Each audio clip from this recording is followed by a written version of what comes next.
مرسي مرسي اصحى مرسي، قوم يا مرسي، قوم يا بطل. شوف انت عملت ايه، شوف احنا عملنا ايه. مرسي مش هسيبك يا مرسي، مش هسيبك مهما حصل.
ضابط وهو حتى بيسموهم بادي. احنا كنا نازلين و في الفيلم بينوا ان ضربوا علينا نار. ايوه صحيح. لا ما حصلش. ما حصلش. يعني كذا مره. امال هو مات ازاي؟ لا هو اصل انا حتى دي سقطه صغيره. انا بقى يعني لو هم ضربوا علينا يبقوا اكتشفونا. صحيح. وتبقى العمليه فاشله لما حد يكتشف المجموعه خلاص تبقى فاشله. هم اللي حصل ان هم ما شافوناش وما عرفوش حاجه خالص وكانوا نايمين مش دريانين الى ان انفجرت المراكب واحنا كنا بعيدا جدا عن بس ما وصلتوش الشط لسه. ما كناش وصلنا الشط. ايوه. بس حللتوا بقى لما شفتوا النار النار كده؟ فاللي حصل ان هو استشهد بحادثه من حوادث الغطس. حادثه بتحصل حادثه بتحصل حتى اثناء التدريب اسمها تسمم اكسجين. احنا بنتنفس اكسجين صافي عشان دايره مغلقه يعني ما بتطلعش بابلز كده زي الغطس السياحي عشان ما يبقاش باين يقول لك ده في ضفادع عم تحت. تمام. يلا نموتهم ولا حاجه. فالتنفس بالاكسجين الصافي على عمق معين بيبتدي يعمل الحادثه اللي هي تسمم اكسجين. في سنسور كده في المخ من ورا بيتشبع بيبقى ساتيوريتد فالبني ادم ما يتنفسش. الغطاس بيحس بالحادثه وممكن هي حادثه موجوده بس علاجها سهل وبسيط خالص. الواحد يطلع على وش الميه فيتنفس هواء عادي فينجو الحادثه ما يجراش حاجه. لما حضرتك اكتشفت بقى انه اللي حصل ان احنا انا ركبت اللغه بتاعي في نص المركب. ما تخيلت ان هو مخزن ذخيره مثلا وانا راكب اللغه بتاعه في المؤخر من غرفه الماكينات علشان نضمن ان المركب تغرق. واحنا في الطريق من منتصف السفينه للمؤخر هو حس بالحادثه و منطقه خطيره يعني. قال يعني قدامه حل من اثنين يعني يطلع على وش الميه وممكن هيبان يكتشفوه او حاجه من هذا القبيل وتخسر عمليه يعني بس هينجو حياته او يكمل ويركب اللغم بتاعه ويموت. هو فضل ايه بقى؟ هو فضل الحل الثاني. الله اكبر الله اكبر. سامعين اسمعوا حاجات لاول مره تعرفوها.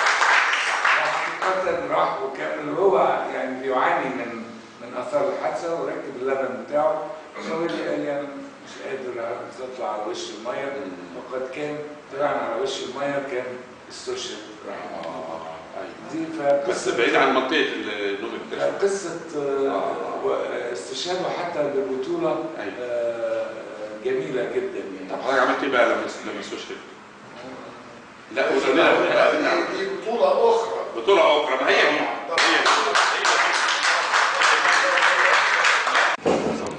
بسم الله الرحمن الرحيم. بس بالنسبه لاخويا يعني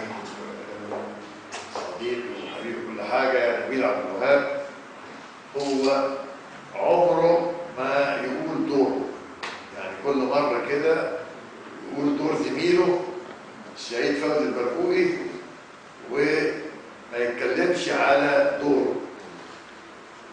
هو الحقيقة الاثنين دول يعني أول عملية كنا 3 مجموعات، كل مجموعة ضابط وصف ضابط.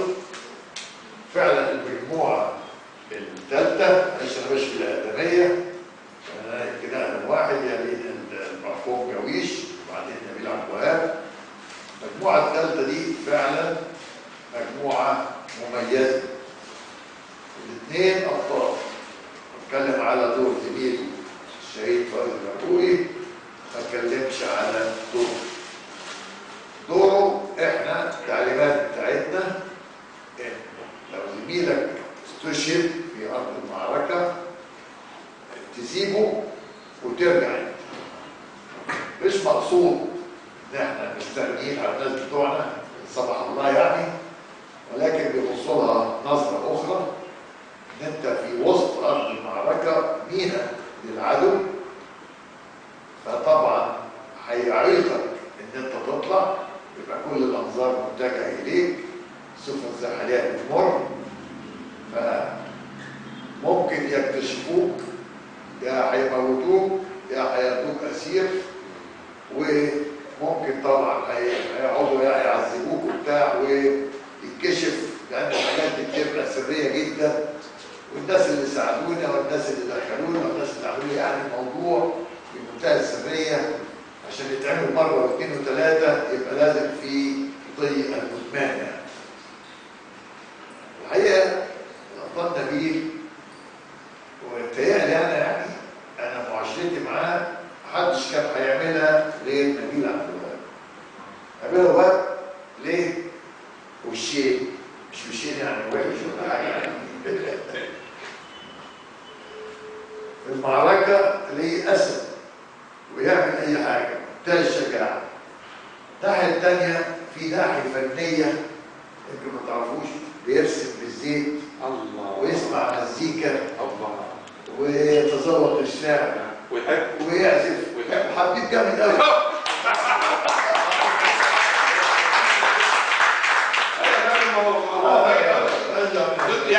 يعني انا مش عارف ازاي المخرجين ما خدوكش تمثل في الافلام بصراحه، يعني دور البطوله. فهو عشان شخصيته دي يعني نسي كل ده، وجه النواحي العاطفيه الجياشه اللي عنده، ولما طلع بقول له يا نبيل انت طيب ليه ما سبتوش يعني الله يرحمه يعني الشيء ده؟ يقول لي انا اسيبه؟ راجل زميلي وحبيبي واخويا وحاجه ثانيه كمان. قلت له يا نبيل، قال له بعدين اليهود ياخدوه ويتفاخروا ان هم اصلوا جندي مصري ضفدع بشري مصري. الله اكبر. حبيت احرمهم من هذا الشرف الذي لا يستحقوه. انا طبعا دي ما يقولهاش غير نبيل عبد الوهاب.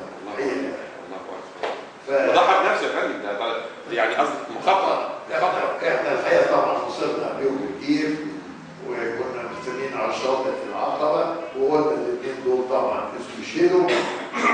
كنا هنمشي كده الساعه 11 الظهر. يعني تخيلوا بقى واحد بقى له يومين كده وشاد الزميل وقعد يجي 10 ساعات. 11 الظهر شفنا رصيد كده جايين من البحر، ما كناش مصدقين، ولقينا نبيل وشاهد زميله. وطبعا برضه كنا فرحانين بالعمليه وزعلانين على الشهيد، بس طبعا كل احنا فرحتنا كانت اكتر ان احنا رجعناه معانا في الطياره واستشهد في بلده، والحمد لله يعني مفيش منزله اكتر من منزله الشهيد.